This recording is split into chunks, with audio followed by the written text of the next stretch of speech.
कहानी की शुरुआत में हम एक शिप को देखते हैं जो साउथ अटलांटिक ओशन के रास्ते अपनी मंजिल की तरफ बढ़ रहा है। उस शिप पर एक वेदर ऑफिसर डेविड था।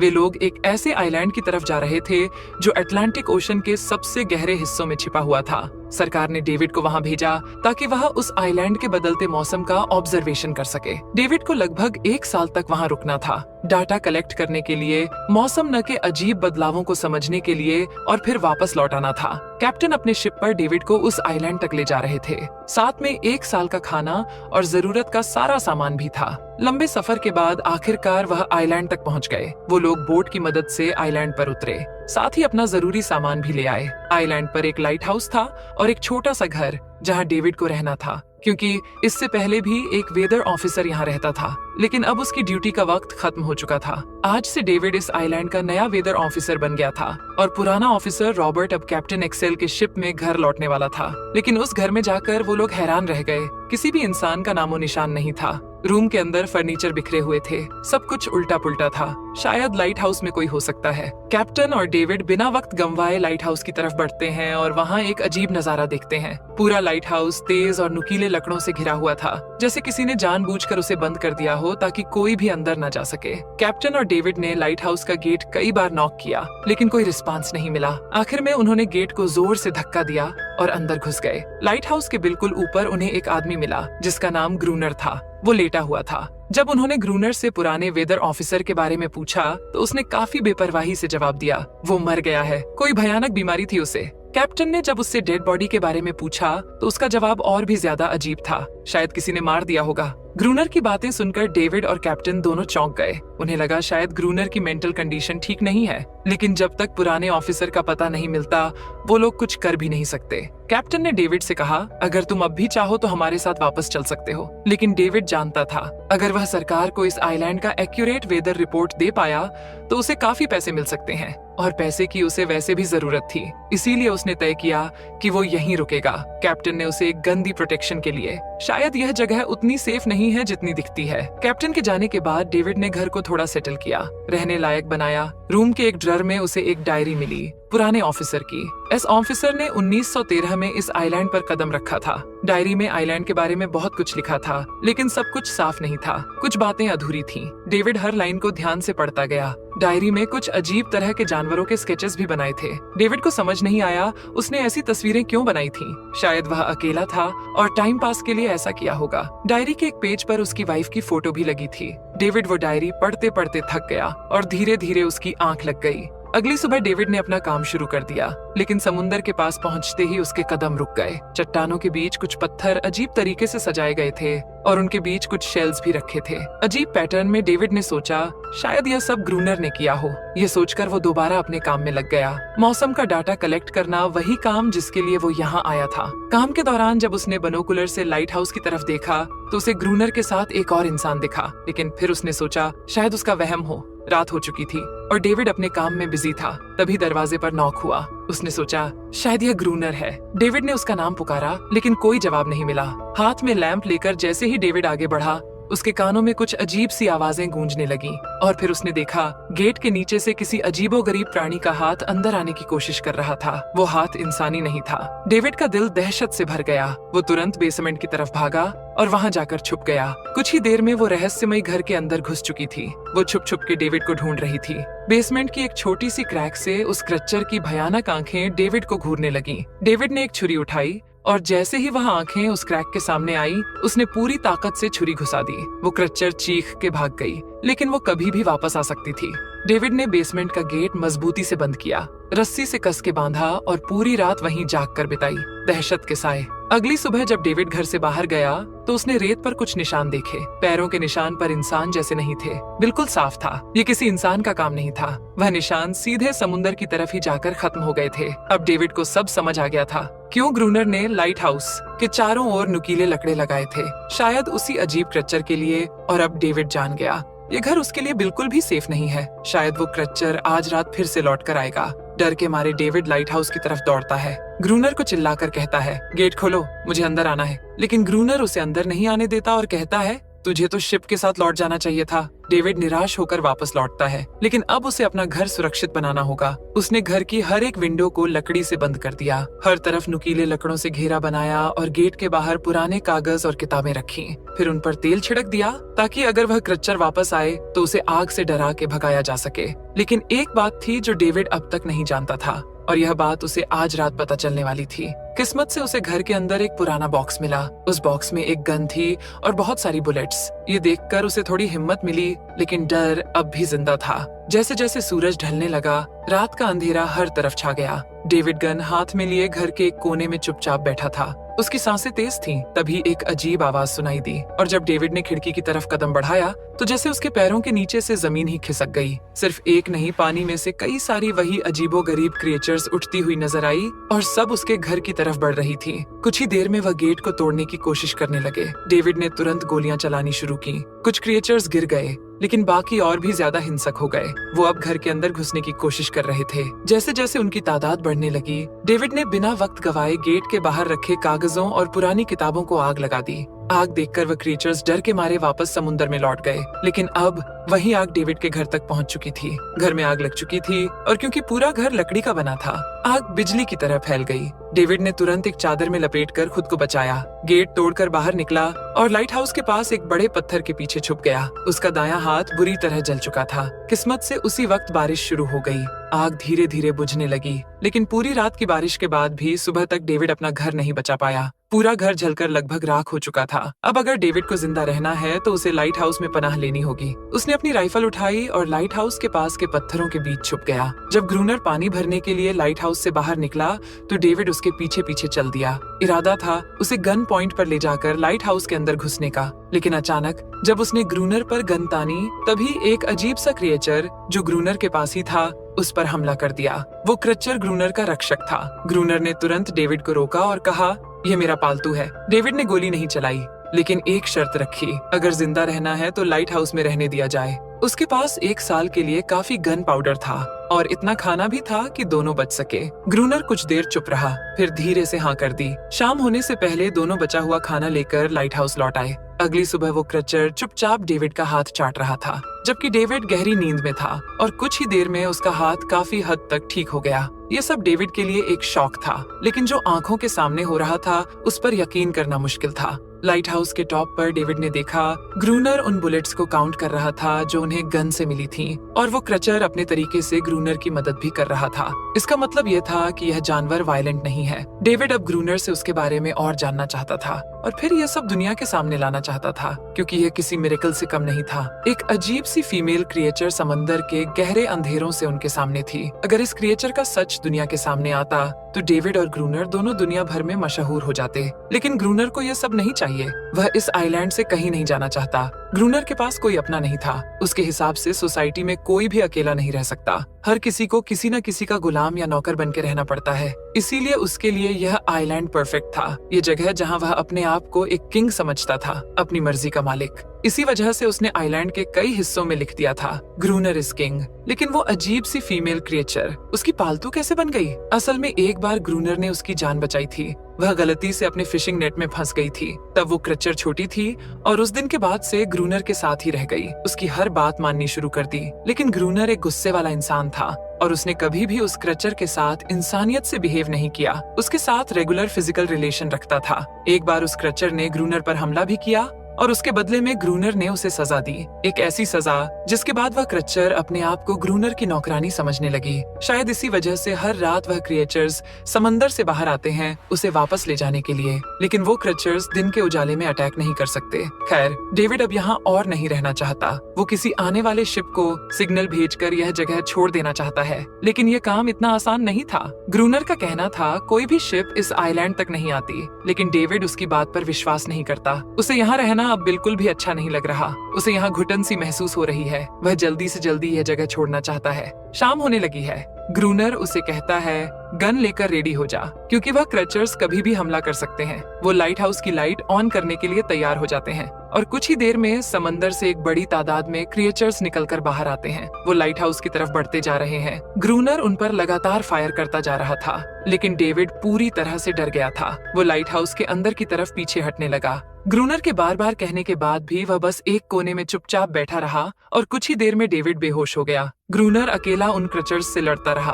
अगली सुबह ग्रूनर ने गुस्से में उसे उठाया और कहा, अगर तुझे लाइट हाउस में रहना है तो मेरी हर बात माननी पड़ेगी। रोजाना पानी भर के लाना, लाइट हाउस के छोटे बड़े काम करना और रात को उसके साथ गार्ड ड्यूटी भी देना, चाहे डेविड चाहे या ना चाहे। यह सब करना उसके लिए मजबूरी बन गई थी। जिंदा रहने के लिए उसे लाइट हाउस में रहना ही पड़ेगा। डेविड अब ग्रूनर के सारे काम करने को तैयार था, लेकिन एक चीज थी जो उसे कभी पसंद नहीं आई। रोज रोज उस फीमेल क्रिएचर को अलग अलग तरीकों से फिजिकली टॉर्चर करना। लेकिन जो इंसान सालों से इस सुनसान आइलैंड पर अकेला रह रहा हो, उसका मेंटल स्टेट थोड़ा बिगड़ना बनता है। डेविड भी कुछ ऐसा ही सोचता है। शायद ग्रूनर का दिमाग अब ठीक नहीं है, लेकिन फिर भी उसकी बात माननी पड़ती है। रात होती है। दोनों फिर से गार्ड ड्यूटी के लिए तैयार हो जाते हैं और एक बार फिर वो क्रिएचर्स समंदर से निकलकर बाहर आते हैं। लेकिन आज डेविड को डर नहीं लग रहा। उसने फायर किया, पर आज ग्रूनर कुछ भी नहीं करता। वो डेविड को बाहर छोड़कर लाइट हाउस का गेट बंद कर देता है और खुद चुपचाप अंदर बैठ जाता है, ताकि डेविड खुद सीख सके कि इन क्रिएचर्स से कैसे लड़ा जाता है, वरना वह लड़ते लड़ते मर जाएगा। डेविड चीख कर मदद मांगता है, लेकिन ग्रूनर उसकी मदद नहीं करता। इसी तरह लड़ते लड़ते वो रात कट जाती है और सुबह हो जाती है। सुबह ग्रूनर ने देखा डेविड लाइट हाउस के गेट के बाहर खून में लथपथ बैठा था। अब उसने सीख लिया था इन क्रिएचर्स से कैसे लड़ना है। उसके अंदर का डर जा चुका था। इसी तरह वक्त गुजरता गया, रातों को उन क्रिएचर्स से लड़ते हुए और दिन भर ग्रूनर के लाइट हाउस के काम संभालते हुए। यह आइलैंड अब उसके लिए एक बंद घर जैसा हो गया था। वो हर वक्त यह सोचता रहता कि कब यह जगह छोड़े, कब आजाद हो। समय के साथ साथ डेविड का उस फीमेल क्रिएचर के साथ एक अजीब सी दोस्ती बन गई थी। डेविड को उसके लिए अब बुरा लगने लगा था। अब उसे समझ आया था कि अपने लोगों को छोड़कर अकेला रहना कितना मुश्किल होता है। शायद वो क्रिएचर भी कुछ ऐसा ही महसूस करती थी। डेविड ने उस क्रिएचर को एक नाम भी दिया, एनेरियस। और फिर एक दिन उन्होंने देखा कि उन क्रिएचर्स के अटैक्स धीरे धीरे कम हो रहे हैं। डेविड सोचता है शायद सर्दियों में वह कहीं और चले जाते हैं, जैसे वेल्स करती हैं, या फिर शायद उन्हें समझ आ गया था इन दोनों से लड़कर कुछ नहीं मिलेगा। लेकिन ग्रूनर ने उसे साफ कह दिया, बिल्कुल नहीं, वो फिर से अटैक करेंगे। अब वो खुद को रिप्रोड्यूस कर रहे हैं, उनकी तादाद बढ़ती जा रही है। कुछ और दिन ऐसे ही गुजर गए। एक रात डिनर के बाद ग्रूनर और डेविड ने वक्त काटने के लिए चेस खेलना शुरू किया, लेकिन यहीं पर ग्रूनर से एक बड़ी गलती हो गई। वह दोनों खेल में इतने उलझ गए कि लाइट हाउस की लाइट्स ऑन करना ही भूल गए और अंधेरे का फायदा उठाकर क्रिएचर्स ने उन पर अटैक कर दिया। डेविड ने देखा वो क्रिएचर्स अब ब्रीड कर चुके हैं। उनकी तादाद इतनी ज्यादा थी कि दो लोग मिलकर भी ज्यादा देर तक नहीं लड़ सकते थे। गन्स के बुलेट्स भी ऑलमोस्ट खत्म हो चुके थे। किसी तरह बचते बचाते वो लाइट हाउस के टॉप तक पहुंच गए, लेकिन इस बीच ग्रूनर के पैर में गहरी चोट लग गई। वह क्रिएचर्स लाइट हाउस में घुसने की कोशिश कर रहे हैं और डेविड और ग्रूनर को कहीं से भी बचने का रास्ता नजर नहीं आ रहा। उन्होंने हार मान ली, लेकिन खुशकिस्मती से सुबह हो गई थी। जैसे ही सूरज धीरे धीरे उभरता है, वह क्रिएचर्स लाइट हाउस छोड़कर समुद्र में वापस चले जाते हैं। अनारियस ग्रूनर के जख्म को ठीक करने की कोशिश करती है, लेकिन अब तक डेविड को समझ आ चुका था कि वह इन क्रिएचर्स के साथ यह लड़ाई जीत नहीं सकते। बुलेट्स भी अब खत्म होने के करीब हैं। उनके पास खाना भी इतना नहीं है कि यह ज्यादा देर तक चल सके। अगले दिन खुशकिस्मती से जब डेविड लाइट हाउस के बाहर इधर उधर घूम रहा था, उसने समुद्र में एक जहाज देखा। वह जल्दी से अंदर से फ्लेयर गन लाया और जहाज को सिग्नल देने गया, लेकिन ग्रूनर ने उसे रोक दिया, क्योंकि वह नहीं चाहता कि डेविड यहाँ से नहीं जाए। उसी वक्त अनारियस ने ग्रूनर पर हमला कर दिया।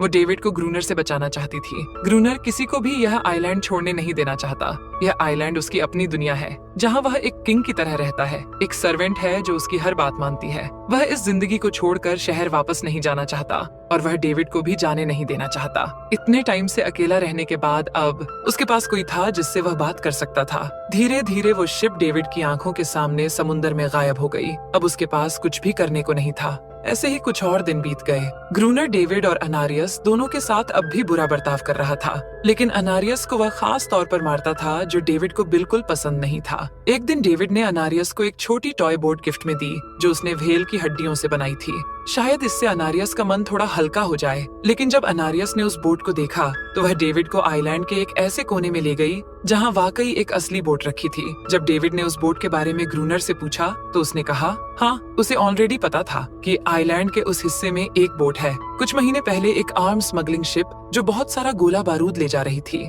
समुद्र में आई तूफान की वजह से इसी आइलैंड के पास डूब गई थी। कुछ लोग इस आइलैंड तक बोट के थ्रू जिंदा पहुंच गए थे, लेकिन सुबह होने से पहले उनमें से कोई भी जिंदा नहीं बचा। सभी उस क्रिएचर का शिकार बन गए। यह सब सुनते ही डेविड के दिमाग में एक प्लान आया। उनके पास एक डाइविंग सूट जैसा कुछ था। अगर उनमें से कोई उस सूट को पहनकर समुद्र के उस हिस्से में डाइव करे तो हो सकता है उन्हें कोई बुलेट्स या डायनामाइट मिल जाए, जिससे उन मॉन्स्टर्स से लड़ना आसान हो जाए। लेकिन ग्रूनर ने इस बात से सीधा मना कर दिया। वो उस समुद्र के पास भी नहीं जाना चाहता था, पर डेविड अपनी जान के खतरे पर भी यह काम करने को तैयार था। कुछ और दिन इसी तरह गुजर गए। डेविड और अनारियस के बीच एक गहरा कनेक्शन बनने लगा। डेविड उसे पसंद करने लगा था। यह सब ग्रूनर ने चुपके से देख लिया और उसी वक्त पहली बार उसके मन में यह ख्याल आया, शायद उसे डेविड की मदद करनी चाहिए। लेकिन ग्रूनर का असली इरादा कुछ और ही था। वह चाहता था कि डेविड उसकी मदद से समुद्र के नीचे रखे डायनामाइट के बॉक्सेस वापस सरफेस तक ले आए और उसके बाद उसे वहीं समुद्र में अकेला छोड़ दे ताकि वो क्रिएचर्स उसे मार दें। इस तरह डायनामाइट भी उसके पास आ जाएगा और अनेरियस फिर से उसकी गुलाम बनकर रह जाएगी। दोनों उस जगह पहुंच गए। डेविड ने डाइविंग सूट पहना और समुद्र के नीचे उतर गया। शिप पूरी तरह तबाह हो चुकी थी, लेकिन किस्मत अच्छी थी। उन्हें कुछ डायनामाइट के बॉक्सेस मिल गए। तभी अचानक सामने आ गए वो क्रिएचर। डेविड घबरा गया और गिर पड़ा। आयरन डाइविंग सूट इतना भारी था कि वो हिल भी नहीं पा रहा था। वो ग्रूनर को ऊपर सिग्नल भी नहीं भेज पाया। ग्रूनर को लगा कि शायद वो क्रिएचर्स डेविड को मार चुके हैं, लेकिन असल में वहाँ सिर्फ 2 छोटे बच्चे थे। डेविड ने पानी के नीचे प्रेशर बनाया और अपना डाइविंग सूट वहीं छोड़ दिया। वह सरफेस तक खुद तैर कर आ गया। उन्हें वहाँ कुछ पुरानी बॉक्सेस मिले जिनमें डायनामाइट थे। उन्होंने लाइट हाउस के आसपास 2 लेयर्स में डायनामाइट बिछा दिया ताकि जब अगला हमला हो तो वह मॉन्स्टर्स को एक ही बार में खत्म कर सकें। कुछ महीने बीत गए और बर्फ गिरने लगी, लेकिन एक बार फिर वो क्रिएचर्स गायब हो गए। अटैक बंद हो चुके थे। अब उनका मेन काम था लाइट हाउस चलाना और हमेशा की तरह पहरा देना। ग्रूनर का सब्र अब टूट चुका था। शायद अनारियस ने उन मॉन्स्टर्स को डायनामाइट वाले प्लान के बारे में बता दिया था, इसीलिए अब वह अटैक नहीं कर रहे थे। ग्रूनर गुस्से से पागल हो गया और अनारियस को पीटना शुरू कर दिया, लेकिन डेविड ने उसे रोक लिया। आखिर में दोनों ने मिलकर एक नया प्लान बनाया, लाइट हाउस का मेन गेट खुला छोड़ने का, ताकि जैसे ही वह क्रिएचर्स पास आए डायनामाइट से उड़ा दिए जाए। कुछ ही देर में वो क्रिएचर्स समुद्र से बाहर निकलने लगे। वो सीधे मेन गेट की तरफ बढ़ते और अंदर घुसते ही डेविड पर हमला कर दिया। डेविड भी हिम्मत दिखाता है और उन मॉन्स्टर्स से टकराता है। जैसे ही वह क्रिएचर्स लाइट हाउस के पास पहुंचते हैं, ग्रूनर डायनामाइट का लीवर दबा देता है, लेकिन ब्लास्ट नहीं होता। डेविड ने उसका कनेक्शन खोल दिया था। वो उसे दोबारा जोड़ना भूल गया था। डेविड तुरंत ऊपर भागता है और डायनामाइट का वायर जोड़ना शुरू करता है। तब तक वह क्रिएचर्स लाइट हाउस पर चढ़ने की कोशिश कर रहे होते हैं, जिन्हें सिर्फ ग्रूनर रोकने की कोशिश कर रहा होता है, अकेला। जैसे ही कनेक्शन पूरा होता है, डेविड पहला लेयर उड़ा देता है। कई क्रिएचर्स ब्लास्ट में खत्म हो जाते हैं, लेकिन अभी भी काफी मॉन्स्टर्स लाइट हाउस पर हमला करने के लिए रेडी होते हैं। इस वजह से ग्रूनर दूसरा लेयर भी ब्लास्ट कर देता है। दोनों इस भयानक धमाके में बेहोश हो जाते हैं। अगली सुबह जब दोनों होश में आए, अनारियस वहाँ नहीं थी। मरे हुए क्रिएचर्स चारों तरफ बिखरे पड़े थे। ग्रूनर उन सबको मार रहा था जो जिंदा थे लेकिन जख्मी। तभी डेविड की नजर उनमें से एक के गले में लटके एक नेकलेस पर पड़ती है और उस मोमेंट पर डेविड को अपनी सबसे बड़ी गलती का एहसास होता है। जिन क्रिएचर्स को वह अब तक वायलेंट समझते आए थे, वह भी इंसानों की तरह सिविलाइज्ड थे, सिर्फ बोल नहीं सकते थे। शायद उनका लाइट हाउस पर हमला करना किसी वजह से था, लेकिन ग्रूनर के लिए यह सब बेकार बातें थी। उसके लिए वो इस आइलैंड का किंग था और हर किसी को उसका हुक्म मानना पड़ता था। उस दिन के बाद वो क्रिएचर्स फिर कभी वैसे अटैक नहीं कर पाए, लेकिन हर दिन समुद्र के किनारे से एक रोती हुई आवाज आती थी। डेविड को अब तक नहीं पता था कि उन्होंने कितना बड़ा नुकसान कर दिया था। कितनी फैमिलीज टूट गई, कितने बच्चों ने अपने लोग खो दिए, सिर्फ एक गलतफहमी की वजह से। अगले दिन डेविड ने समुद्र में उन क्रिएचर्स के कुछ छोटे छोटे बच्चों को देखा, वो सब जिन्होंने अपने परिवार खो दिए थे। डेविड ने पत्थरों का एक गोल सर्कल बनाया और उसके बीच में वो छोटी टॉय बोट रख दी ताकि अनारियस वापस लौट आए। लेकिन कितना भी इंतजार किया, अनारियस कभी वापस नहीं आई। एक सुबह डेविड ने देखा ग्रूनर बेहोश पड़ा था। उसके आसपास कुछ पुरानी चीजें रखी थीं। उनमें एक पुरानी तस्वीर भी थी और जैसे ही डेविड ने उस तस्वीर को देखा, वो हैरान रह गया। वो लड़की जिसका फोटो उसने पहले दिन ग्रूनर की डायरी में देखा था, वो कोई और नहीं उसकी पत्नी थी। ग्रूनर की एक वाइफ थी और वह इस लाइट हाउस का वेदर ऑफिसर था जो लगभग 1 साल पहले इस आइलैंड पर आया था। उसका असली नाम रॉबर्ट था, लेकिन उसने अपना नाम बदल लिया था क्योंकि अब वह कभी यह आइलैंड छोड़ना नहीं चाहता था। ये सब देखकर डेविड ने भी यह उम्मीद छोड़ दी कि वह कभी इस आइलैंड से जा पाएगा। अगले दिन शाम को जब डेविड समुंदर के किनारे गया, उसने देखा कि उस सर्कल में रखी छोटी बोट अब वहाँ नहीं थी, लेकिन उसी जगह पर उसने एक क्रचर का छोटा सा बच्चा देखा जिसके हाथों में वह बोट थी। डेविड ने अपनी टॉर्च उस सर्कल के बीच में फेंक दी ताकि वह दिखाए कि उसका इरादा लड़ने का नहीं है, उसे किसी को चोट नहीं पहुंचानी, वह उनके साथ दोस्ती करना चाहता है। कुछ ही देर बाद समुंदर की लहरों से अनारियस निकलती है और उसके पीछे पूरा क्रिएचर्स का ग्रुप भी समुंदर से उभर आता है। लेकिन इस बार कोई भी डेविड पर अटैक नहीं करता क्योंकि वह भी अब शांति चाहते हैं। उनका इरादा सिर्फ एक सेफ जगह पाने का था, अपने बच्चों के लिए जो हर एक जानवर करता है। उन्हें इस आइलैंड पे इंसानों की अचानक एंट्री बिल्कुल पसंद नहीं आई, इसलिए उन्होंने हर रात अटैक किया। लेकिन ये बात ग्रूनर को कौन समझाए, वह तो अब भी खुद को इस आइलैंड का किंग मानता है। ग्रूनर लाइट हाउस से बाहर आता है, हाथ में बंदूक लेकर। डेविड उसे समझाने की कोशिश करता है, ये क्रिएचर्स लड़ना नहीं चाहते, ये शांति चाहते हैं। लेकिन ग्रूनर किसी की नहीं सुनता।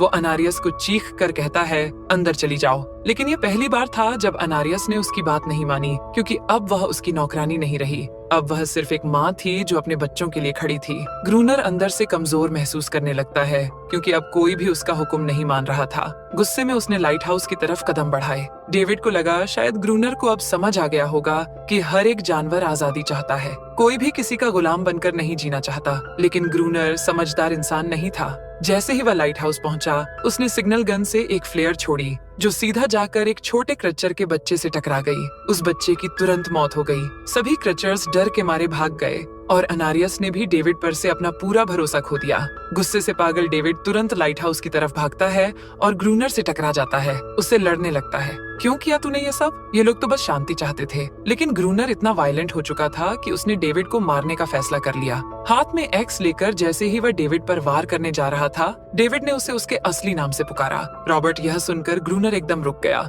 असल में रॉबर्ट ऐसा इंसान कभी था ही नहीं। इस आइलैंड पर आने के बाद उसकी मेंटल स्टेट लगभग टूट चुकी थी। अकेलापन, अपनी वाइफ की मौत और गहरा डिप्रेशन, इन सब ने उसे ऐसा बना दिया था। वह असल में कोई किलर नहीं था, वो एक अच्छा इंसान था। वो क्रिएचर्स कभी लड़ना नहीं चाहते थे, वह बस शांति चाहते थे। ग्रूनर ने उन्हें सिर्फ इसलिए मारा ताकि वह खुद को पावरफुल दिखा सके, और अब ग्रूनर को अपनी गलती का एहसास हो चुका था, इसलिए उसने खुद को उन क्रिएचर्स के सामने सरेंडर कर दिया और कुछ ही पलों में उन्होंने उसे मार दिया। डेविड लाइट हाउस के अंदर खुद को लॉक कर लेता है। वक्त ऐसे ही बीतता चला जाता है और 1 साल बाद आइलैंड पर एक गवर्नमेंट ऑफिसर आता है, साथ में एक नया वेदर ऑफिसर भी होता है। डेविड को वहाँ से ले जाया गया और अब नए गवर्नमेंट ऑफिसर ने इस आइलैंड पर वेदर मॉनिटर करना शुरू किया। लेकिन उस ऑफिसर को लगा कि डेविड ही ग्रूनर है और डेविड ने भी उनकी इस गलतफहमी को ठीक नहीं किया। वह चुपचाप बालकनी पर गया और खड़ा हो गया बिना कुछ कहे, क्योंकि अब वह भी इस आइलैंड को छोड़ना नहीं चाहता था, बिल्कुल ग्रूनर की तरह। इसी दौरान एनरियस भी अपने परिवार के साथ खुश थी। अब उन्हें किसी ग्रूनर जैसे आदमी का डर नहीं था। अब वह आइलैंड पर भी और समुंदर में भी आजादी से जी सकते थे। मूवी कैसी लगी कमेंट में जरूर बताएं।